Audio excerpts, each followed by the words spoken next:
This is the credit repair ladder. At the very bottom, we have very basic credit repair moves that help you stop the bleeding and start cleaning up your report. However, as you go further up the ladder, you start getting access to stronger results. Things such as higher credit scores, better approval odds, lower interest rates, and even things like finally qualifying for the cards and loans that used to deny you.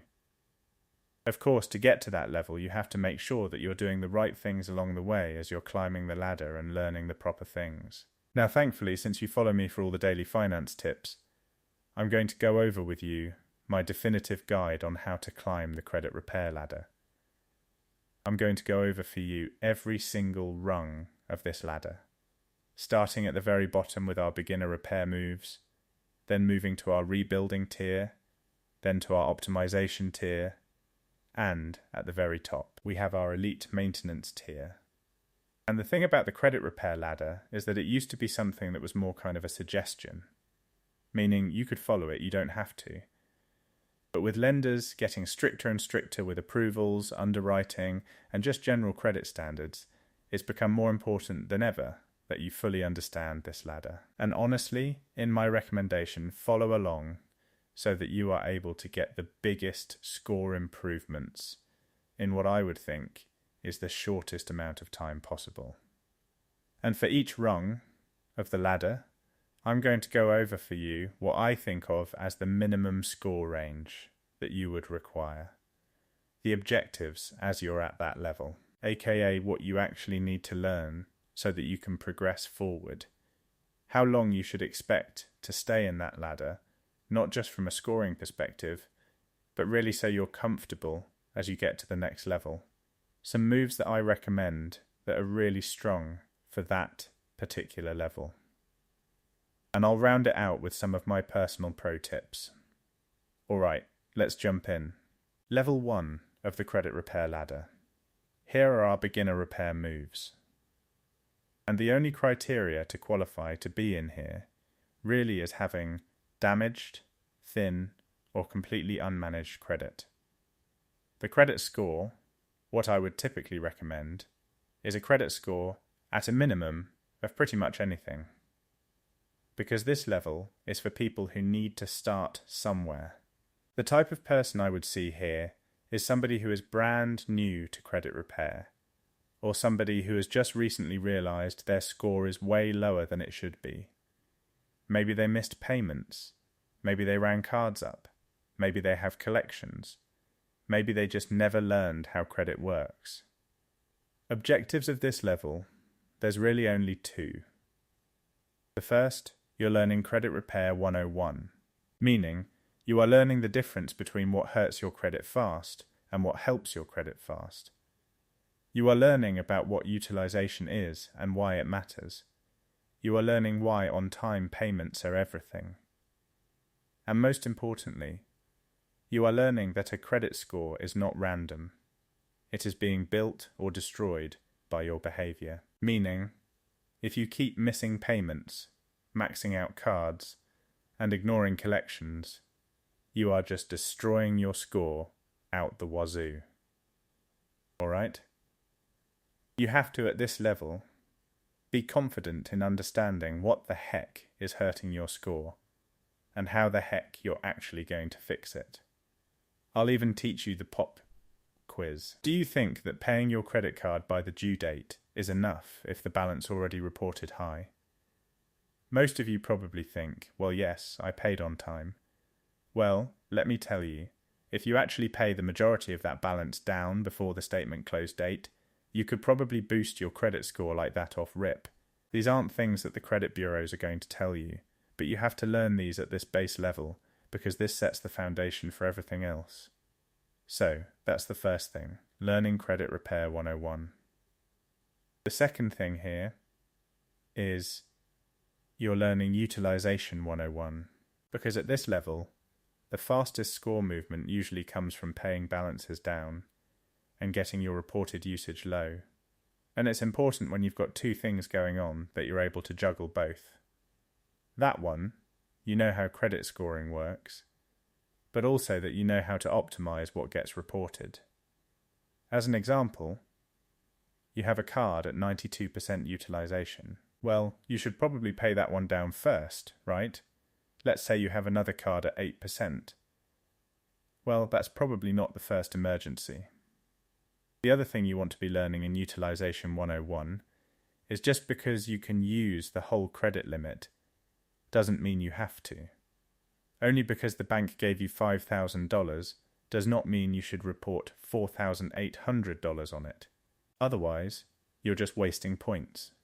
How long should you be at this level? At a minimum, 90 days. There is absolutely no rush to go to the next tier, because in the next tier, there's going to be more moving parts.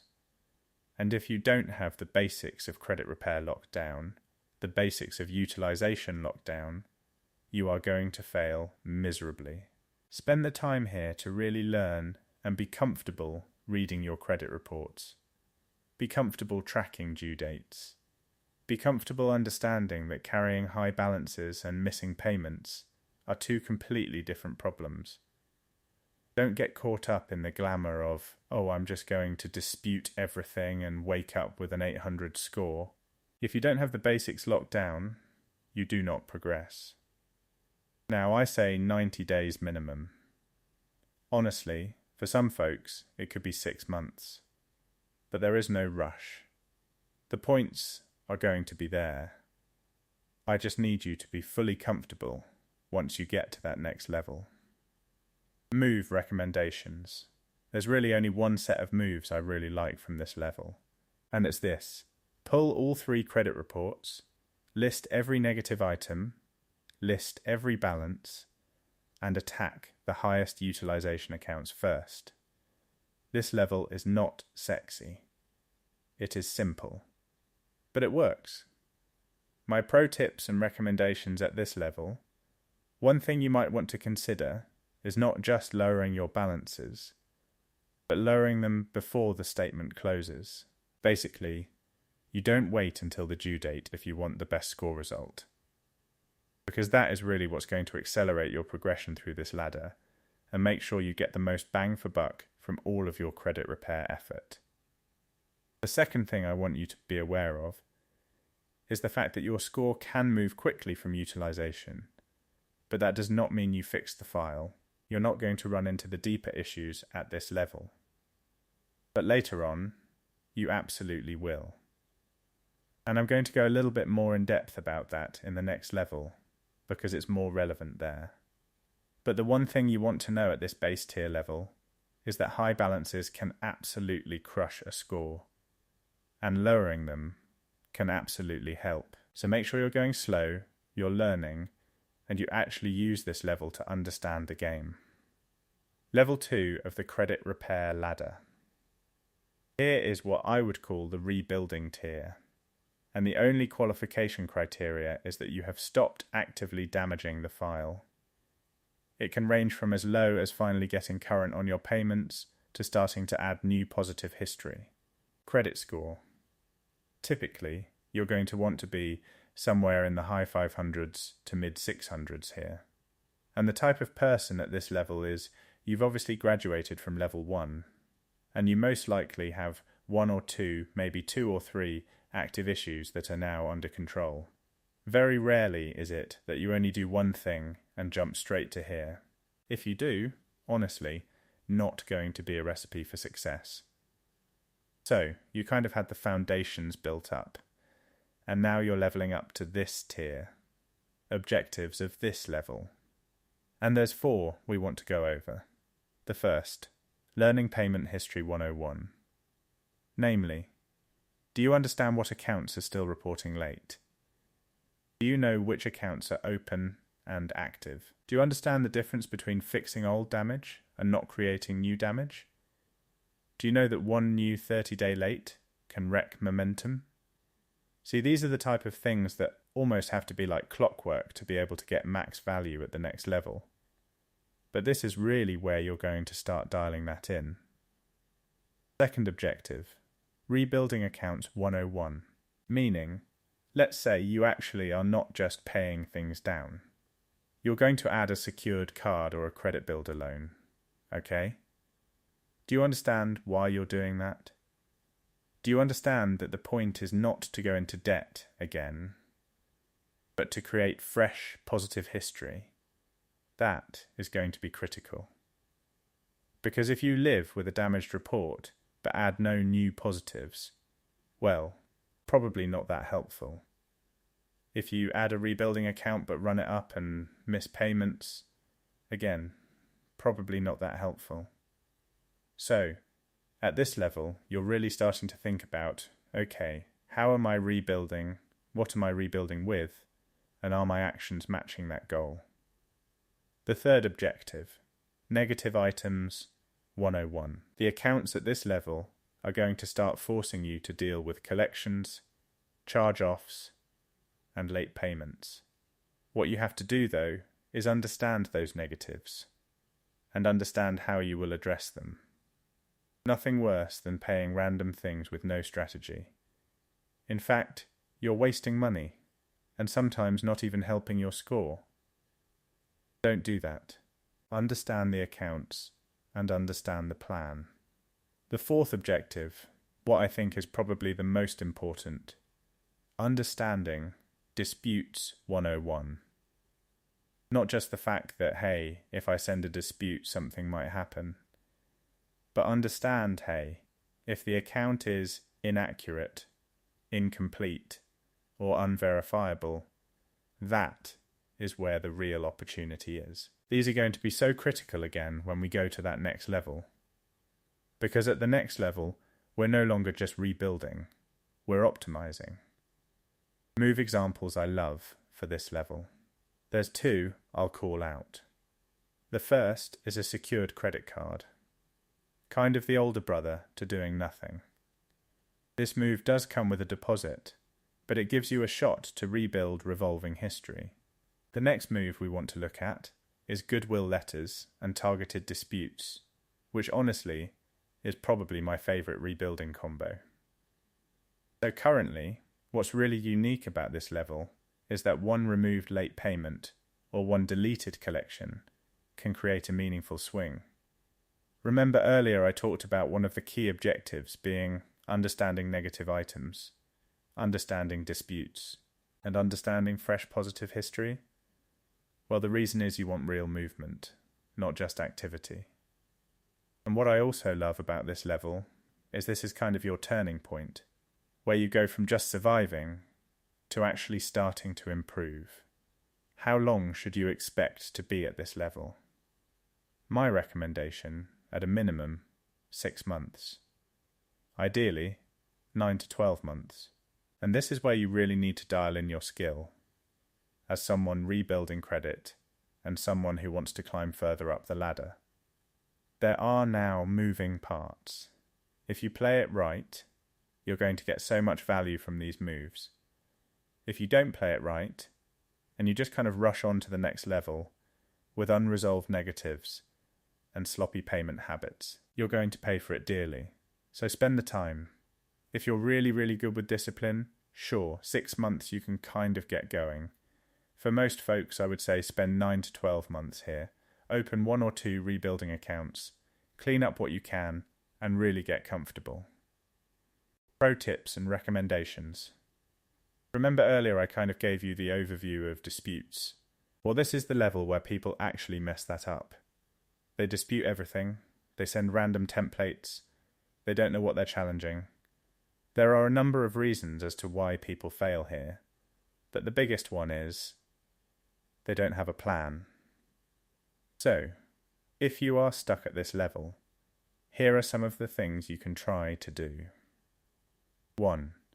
Make every payment on time. The more clean payment history you build, the more the scoring models start trusting you again. 2. Slow down new applications. Listen, lenders don't like seeing people with tens upon tens of brand new accounts when the profile is already unstable. Just not a good look. So, slow your horses. Close nothing unless you absolutely have to. If you have accounts that are open and helping your age or available credit, you don't just start shutting things down. It doesn't show that you're fixing the file just by getting rid of accounts. Me personally, if I was stuck here, I'd focus on clean payments, low balances, and accurate disputes. Level 3 of the credit repair ladder.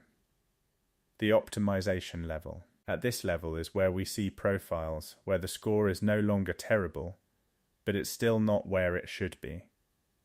I'm talking mid 600s to low 700s kind of territory. That's pretty much the criteria to put you in this category.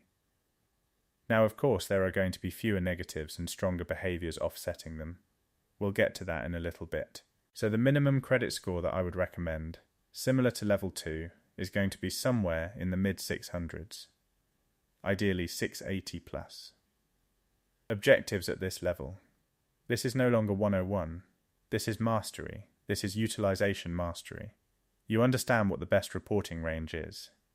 You can look at a card and know immediately whether that balance needs to be under 30%, under 10%, or basically near zero. The second objective, profile mastery. You understand that, hey, this credit card might not be hurting me because of the card itself. It's hurting me because of the balance that's being reported. Or maybe this old account is helping me because of age. Well, that starts becoming automatic. And the third objective here, approval readiness. To go from this level to the next, it's not really a voluntary thing. You are going to have to do some things. And one of them is make your file look boring. How long should you expect to stay at this level? There's really no fixed timeline. Some folks can spend a couple months here. Some folks, actually the majority of folks, spend a year or more here because they're trying to prepare for something bigger. It's honestly kind of until you need the score to perform. Card examples well, not cards at this level. Moves. 2 moves that I would recommend at this level to take a look at that I love. The first is credit limit increases. This is probably one of my favourite optimization moves because if you play the game right, you request them without a hard pull, you lower utilization, and you make the profile stronger without taking on new debt. Now, of course, you're going to have to do it strategically, but if you have utilization mastery and profile mastery, you are going to be able to do that in your sleep. The second move I want you guys to look at in this level is Azeo. All 0 except 1. Without going into too much detail, all you need to know is that this strategy is one of the cleanest ways to optimize what gets reported right before an important application. In addition, Azeo just has so many benefits when it comes to squeezing extra points out of an already decent file. Can't go into everything in this video, but know that this move is locked and loaded, and even though it looks simple, there are enough details where you can absolutely mess it up if you don't understand reporting dates. You see kind of how this is all working now? We're kind of piecing it together, right? We have utilization mastery. We understand profile mastery. We understand approval readiness. So, we put that all together. It's like, oh, actually this file is now strong enough where I can start timing major applications. And now, let's talk about pro tips. Listen, folks, I said this once, I said this twice, I'll say it again. The only pro tip here is stop applying for random stuff when you're trying to optimize. Some folks, myself included, would rather wait and hit a major approval cleanly than burn the file for no reason. The other thing I want to make clear is if you want to go into a mortgage, auto loan, or premium card approval, you actually want to get the utilization part right before the application, not after. Just not going to work out for you otherwise. So, be aware.